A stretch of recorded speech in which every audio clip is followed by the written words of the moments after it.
Assalamualaikum warahmatullahi wabarakatuh. Salam sejahtera bagi kita semua. Perkenalkan, saya Nurlianti, anggota kelompok 2 Angkatan 10 di Klatsar CPNS tahun 2022 BPSDMD Provinsi Kalimantan Selatan. Pada kesempatan kali ini, saya diberikan amanah untuk membuka pemaparan singkat melalui video ini. Hari ini merupakan hari kedua untuk agenda 2 yang diampu oleh Widyaswara Ibu Girianti Caturlestari, AKSMM, dengan materi Core Value ASN dan implementasinya dalam kehidupan sehari-hari. Saya akan memperkenalkan anggota kelompok kami, diantaranya adalah Bapak Abdurrahim sebagai Ketua Kelompok, Ibu Antung Hairul Rahmah, Bapak Dimas Naufal Solahuddin, dan Ibu Miftahul Jannah. Pemaparan ini berkaitan dengan aktivitas hari kedua untuk agenda 2 yang dilakukan secara berkelompok atau asinkronus. Kegiatan diisi dengan diskusi dan pengerjaan tugas mengenai core value untuk nilai akuntabel dan kompeten pada ASN yang dilihat dari sikap dan perilaku ASN pada unit kerja masing-masing anggota.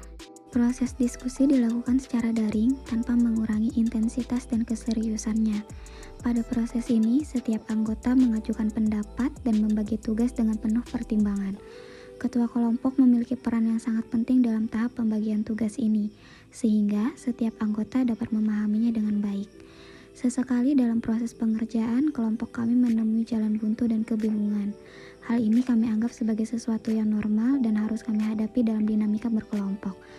Beberapa kesempatan kami ambil untuk menanyakan dan meminta arahan kepada Widyaswara melalui platform daring. Anggota berusaha untuk mengisi celah-celah kosong hingga tugas kami dapat terselesaikan dengan optimal. Selanjutnya, untuk materi terkait core values, akuntabel, dan kompeten beserta implementasinya akan dipaparkan oleh rekan-rekan kami yang lain. Akuntabilitas ASN adalah kemampuan seorang ASN dalam mengatasi masalah-masalah seperti mengambil putusan yang tepat. Selain itu, tidak terlibat dalam politik praktis, melayani warga secara adil, dan konsisten dalam menjalankan tugas dan fungsinya. Kode etik akuntabel yang pertama adalah melaksanakan tugas dengan jujur, bertanggung jawab, cermat, disiplin, dan berintegritas tinggi. Contoh penerapannya sebagai PPL adalah saat pengusulan bantuan Saprodi melakukan pendampingan kepada pembuat proposal. Telah dan teliti kembali proposal agar sesuai realita. Menyerahkan proposal ke dinas, memfollow dan melaporkan perkembangan proposal tersebut kepada pengusul. Tidak memberikan maupun menerima imbalan baik kepada dinas maupun pengusul. Mencatat segala aktivitas dan melaporkannya kepada atasan. Contoh sederhananya adalah ASN yang diberi fasilitas komputer. ASN dapat menggunakan komputer tersebut untuk menyelesaikan pekerjaan sesuai dengan tugas dan juga fungsinya. Ketika pekerjaan tersebut sudah selesai, ASN dapat mematikan dan melepaskan sambungan listrik komputer tersebut. Komputer juga harus diletakkan di meja yang datar agar tidak terjatuh. Komputer juga harus dibersihkan dari debu agar dapat berfungsi dengan baik. Analis SDM aparatur di BKPSDM diwajibkan tidak menggunakan kewenangannya untuk kepentingan pribadi dan tidak menyalahgunakan serta mencampur adukan kewenangan yang bertentangan dengan tujuan wewenang yang diberikan.